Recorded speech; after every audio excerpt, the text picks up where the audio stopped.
Hello friends, आपका हमारे channel मेधा academy में हार्दिक स्वागत है। आज हम आपके सामने हिंदी सब्जेक्ट से रिलेटेड राजन सीरीज के अति लघु उत्तरीय प्रश्नों के पार्ट 1 को डिस्कस करने जा रहे हैं, जो यूपी डीएलएड के सेकंड सेमेस्टर से रिलेटेड है। इससे प्रीवियस वीडियो में हमने पवन और राजन सीरीज के अति लघु और बहुविकल्पीय प्रश्नों को डिस्कस किया था। अगर आप उसे देखना चाहते हैं तो प्लेलिस्ट में लिंक से जाकर प्रीवियस वीडियो को देख सकते हैं। तो आइए स्टार्ट करते हैं। प्रश्न नंबर 1, भूतकाल के प्रमुख भेद बताइए। सबसे पहले हम इस भूतकाल के बारे में जानेंगे। भूतकाल क्या है? अतीत में की गई क्रियाएं भूतकाल बन जाती हैं, मतलब जो क्रियाएं बीत चुकी हैं उन्हें हम भूतकाल कहते हैं। क्रिया के जिस रूप से ज्ञात हो कि कार्य समाप्त हो चुका है, और दूसरा ये भी ज्ञात होना चाहिए कि कार्य समाप्त हो चुका है, तो उसे भूतकाल की क्रिया कहते हैं। जैसे वह गई जा चुकी है, मीता सो गई, चिड़िया उड़ गई। तो इन सबसे कार्य समाप्त हो चुका है और ये क्रिया भूतकाल की क्रियाएं हैं, क्योंकि ये अतीत में की गई क्रियाएं हैं। अब भूतकाल के भेद कितने होते हैं? सबसे पहला है सामान्य भूतकाल।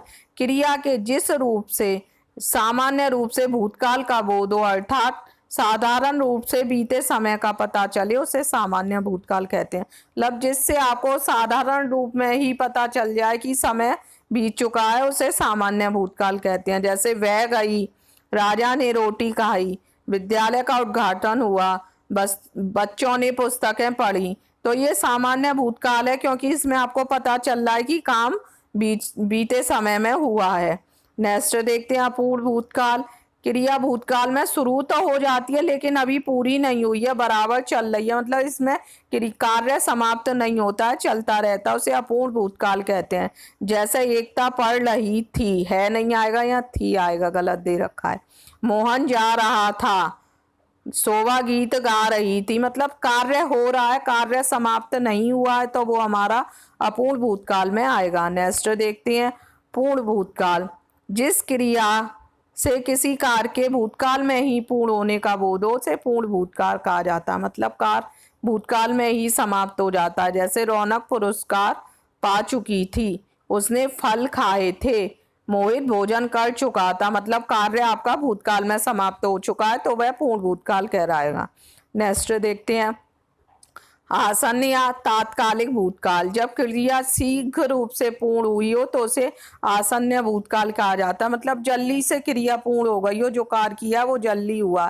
जैसे प्रीति अभी गई थी, सोनिया गई थी, तो इसमें शीघ्र ही पूर्ण हुआ है कार्य, इसलिए ये आसन्न या तात्कालिक भूतकाल के अंतर्गत आएगा। नेक्स्ट देखते हैं संदिग्ध भूतकाल। क्रिया के जिस रूप से संदेह बना हो कि कार्य अभी पूरा हुआ है या नहीं, वह संदिग्ध भूतकाल आएगा। मतलब संदेह बना रहता है कि कार्य हुआ है नहीं हुआ है, हुआ है नहीं हुआ, वह हमारा संदिग्ध भूतकाल कहलाएगा। जैसे वह प्रयागराज गई होगी हमें पता नहीं है कि गई थी या जाएगी, अंदाज लगा रहे हैं, संदिग्ध है हम कि हमें कोई कंफर्म नहीं है। तो संदिग्ध भूतकाल में कोई भी बात का कंफर्म नहीं होता है, संदेह बना रहता है। नेक्स्ट देख प्रकाश लखनऊ पहुंच गया होगा, ये भी संदिग्ध भूतकाल का है। नेक्स्ट देखते हैं हेतु मद और भूतकाल। जिस क्रिया से यह मालूम हो कि क्रिया भूतकाल में होने वाली थी पर किसी कारण से नहीं हुई है, तो उसे हेतुमत भूतकाल कहते हैं। मतलब क्रिया भूतकाल में होने वाली थी लेकिन कुछ रीजंस ऐसे आए कि वो क्रिया पूरी नहीं हो पाई है, तो वो हेतुमत भूतकाल कहलाता है। जैसे वह परिश्रम से पढ़ती थी तो फेल ना होती, मतलब परिश्रम से पढ़ी ही नहीं इसीलिए तो वो फेल हुई है। तो क्रिया होने वाली तो उसमें थी, किसमें? भूतकाल में, लेकिन किसी कारण से हो नहीं पाई। यदि वे जागते रहते तो चोरी ना होती, जागते रहे ही नहीं, अगर जागे रहते तो चोरी होती ही नहीं। नेक्स्ट देखते हैं भविष्य काल के भेद लिखिए। भविष्य काल के भेद। भविष्य काल के प्रमुख निम्नलिखित भेद हैं। सबसे पहला भेद है हमारा सामान्य भविष्य काल।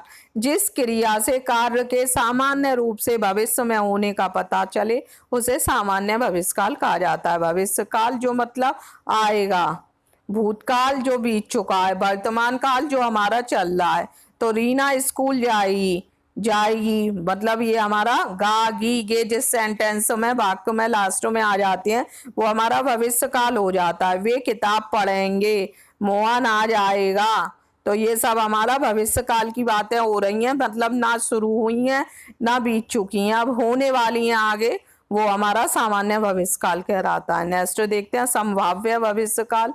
क्रिया के जिस रूप से कार्य के भविष्य में होने की संभावना हो उसे संभाव्य भविष्य काल कहा जाता है। संभव है वह कल आए, शायद वह कल ही चली जाए, मतलब संभावना बनी रहती है कि शायद ऐसा हो जाए, शायद ऐसा कल होगा, तो ये हमारा संभाव्य भविष्यकाल कहलाता है। नेक्स्ट क्वेश्चन नंबर 3 देखते हैं। वाचन का महत्व क्या है बताइए। वाचन के महत्व के निम्नलिखित कारण है। सबसे पहला है वाचन के द्वारा व्यक्ति उन सभी के लिखित विचारों को ग्रहण कर सकता है जो अब संसार में नहीं है अथवा जिनकी उपस्थिति किसी भी कारण से संभव नहीं है।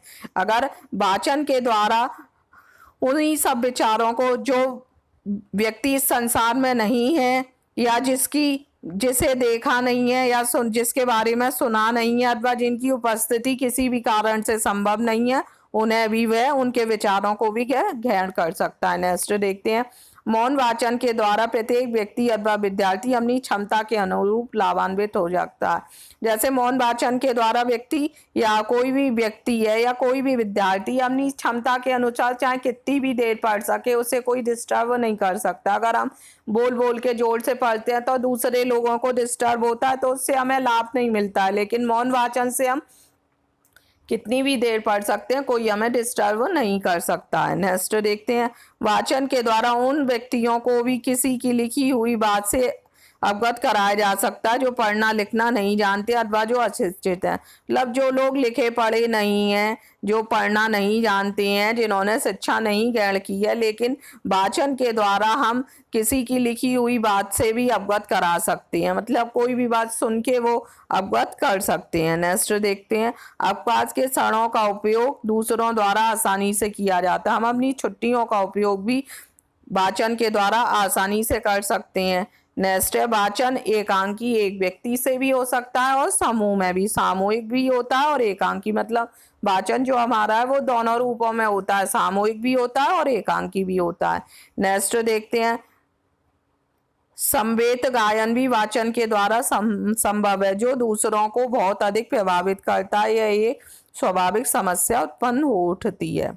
मतलब समावेत गायन भी है, वो वाचन के द्वारा ही संभव होता है, इससे दूसरे लोग भी प्रभावित होते हैं। तो वाचन के द्वारा हम क्या क्या कर सकते हैं। हमने अवकाश के क्षणों का प्रयोग कर सकते हैं। वाचन एकांकी और सामूहिक होता है। वाचन के द्वारा जो व्यक्ति अशिक्षित है उन्हें भी हम बता सकते हैं। और मौन वाचन के द्वारा हम अपनी क्षमता के अनुरूप लाभान्वित हो सकते हैं। और वाचन के द्वारा हम उन लोगों के विचारों को भी ग्रहण कर सकते हैं जो किसी कारण से उपस्थित नहीं हुए हैं या जो अब संसार में नहीं है। नेक्स्ट देखते हैं। हिंदी शिक्षण में मौन वाचन के महत्व पर प्रकाश डालिए, या इस तरह से भी आ सकता है। भाषा शिक्षण में मौन वाचन का क्या महत्व है, संक्षेप में लिखिए। भाषा शिक्षण में मौन वाचन हो या अन्य शिक्षा क्रिया, उसकी आवश्यकता और महत्व एक ही है। इस दृष्टि से मौन वाचन के महत्व निम्नलिखित हैं। सबसे पहला, मौन वाचन का लाभ सभी व्यक्ति ले सकते हैं। मतलब मौन वाचन अपना मन ही मन में पढ़ना है, जोर जोर से आवाज करके नहीं पढ़ा जाता है, तो इससे कोई भी व्यक्ति लाभ ले सकता है। नेक्स्ट देखते हैं। व्यक्ति दूसरों को किसी भी प्रकार की बाधा पहुंचाए बिना भी मौन वाचन कर सकता है। मतलब जब व्यक्ति अपने मन में पढ़ता है तो किसी दूसरे को कोई बाधा पहुंचती नहीं है, कोई डिस्टरबेंस नहीं होता, तो इससे पूरा लाभ मिल जाता है हमें जो भी पढ़ रहे हैं। नेक्स्ट देखते हैं। मौन वाचन कोई भी बालक, छात्र या व्यक्ति अपनी इच्छा, गति और आवश्यकता अनुसार कहीं और भी कर सकता है। अच्छा, अर्थात मौन वाचन कक्षा में ही नहीं, यात्रा में, सुबह दोपहर शाम रात्रि में, कहीं भी। क्या मौन वाचन हम कहीं भी कर सकते हैं, चाहे ट्रेन में सफ़र कर रही हो, चाहे बस में सफ़र कर रही हो, या दोपहर शाम रात कहीं भी का, क्योंकि हमें तो अपने मन में करना है, किसी को जोर जोर से पढ़ के सुनाना तो है नहीं। तो इसलिए मौन वाचन हम तीर्थ यात्रा करते समय या ट्रेन में सफ़र करते समय या सुबह दोपहर शाम रात कभी भी कर सकते हैं। नेक्स्ट देखते हैं। मौन वाचन स्वेच्छा के साथ साथ स्वगति से भी किया जाता है। मतलब जो हम मौन वाचन करते हैं वो एक तो हमने मन से करते हैं, दूसरे हमारी गति कितनी है कि कितनी स्पीड में हम मौन वाचन कर रहे हैं और कितनी स्लो स्पीड में, मतलब ये हमारे ही ऊपर डिपेंड करता है कि हम मौन वाचन की स्पीड हमारी धीमी हो या तेज हो, गति हमारी तेज हो या स्लो हो। नेक्स्ट देखते हैं अवकाश के क्षणों का उपयोग करने की दृष्टि से मौन वाचन है। हम अपनी छुट्टियों में भी, जो हमारी छुट्टियां होती हैं उसमें भी हम मौन वाचन का उपयोग कर सकते हैं। कुछ भी अपना पढ़ के मौन रूप में हम अपने छुट्टियों के टाइम को भी अच्छे से पास कर सकते हैं। नेक्स्ट देखते हैं इसके द्वारा किसी भी अंश को गहराई तक पहुंचा जा सकता है। जब हम मौन वाचन करते हैं तो हमें पढ़ने का भी अधिक टाइम मिल जाता है, क्योंकि हमें कोई भी बाधा पहुंचाने वाला नहीं होता है। इससे हम उस चैप्टर की गहराई तक या जो भी हम टॉपिक पढ़ रहे हैं, जो भी विषय पढ़ रहे हैं, उसकी गहराई तक पहुंच जाते हैं। नेक्स्ट देखते हैं इसके द्वारा वाचन चिंतन आदि संभव है जो बालक के बौद्धिक विकास में सहायक। मौन वाचन से बालक, मतलब जो भी बच्चे होते हैं वो चिंतन करना सीख जाते हैं, कल्पना शक्ति का विकास होता है। जो बालक जो होते हैं जो पढ़ रहे हैं उनके बौद्धिक विकास में भी सहायक होता है, उनका बुद्धि का विकास भी तीव्र गति से होने लगता है। नेक्स्ट देखते हैं उच्च स्तर पर इसकी आवश्यकता एवं महत्व दोनों अधिक है, अर्थात प्राथमिक से माध्यमिक तथा उच्च स्तर के लिए इसकी उपयोगिता बढ़ती जा रही है। मतलब जो इस स्तर पर इसकी आवश्यकता और महत्व इसलिए अधिक है क्योंकि मौन वाचन बड़ी कक्षाओं में अधिक उपयोगी रहता है, ये प्राथमिक कक्षाओं के लिए अधिक उपयोगी नहीं है, इसीलिए इसकी माध्यमिक और उच्च स्तरीय कक्षाओं में इसकी उपयोगिता बढ़ती जा रही है। नेक्स्ट देखते हैं इसमें बालक की क्षमताओं और योग्यताओं का पूरा उपयोग भी किया जा सकता है। इसके बाद है मौन वाचन के कोई 2 उद्देश्य बताने आपको। मौन वाचन बहुत अधिक उपयोगी है। मौन वाचन की आवश्यकता के विषय में जो कुछ भी कहा गया उसके आधार पर मौन वाचन के उद्देश्य सरलता से निश्चित किए जा सकते हैं। क्या उद्देश्य है? सब नंबर 1 है छात्रों को अधिक से अधिक विषय वस्तु को आत्मसात कराना। मतलब मौन वाचन के द्वारा बच्चे जो पढ़ते हैं वो उस किसी भी विषय के टॉपिक को पढ़ रहे हैं तो वो आसानी से आत्मसात कर लेते हैं, मतलब आसानी से अपने अंदर ग्रहण कर लेते हैं, उसे समझ जाते हैं कि उसे में का मतलब क्या है या उसे कैसे करना है। नेक्स्ट देखते हैं छात्रों द्वारा किसी बात को स्वयं समझने के लिए प्रेरित करना। जब छात्र मौन वाचन करते हैं तो वो स्वयं भी समझना सीख जाते हैं, क्योंकि मौन वाचन में हम किसी से कुछ पूछते नहीं है, अपने आप ही स्वयं पढ़ते हैं, तो बच्चे स्वयं समझने के लिए भी प्रेरित हो जाते हैं, उनमें स्वयं से ही कार्य करने की या कोई भी बुक है उसके टॉपिक को समझने की क्षमता विकसित हो जाती है, उनका बौद्धिक विकास भी तीव्र गति से होने लगता है।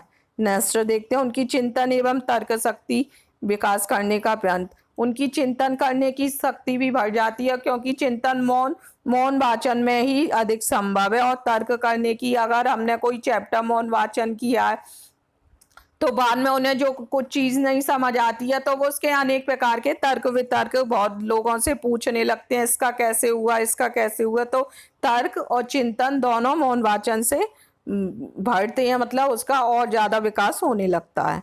नेक्स्ट देखते हैं कक्षा में अन्य छात्रों को व्यवधान पहुंचाए बिना भी अपनी क्षमता योग्यता अनुसार छात्रों को पाठ्यांश को समझने का प्रयास करना।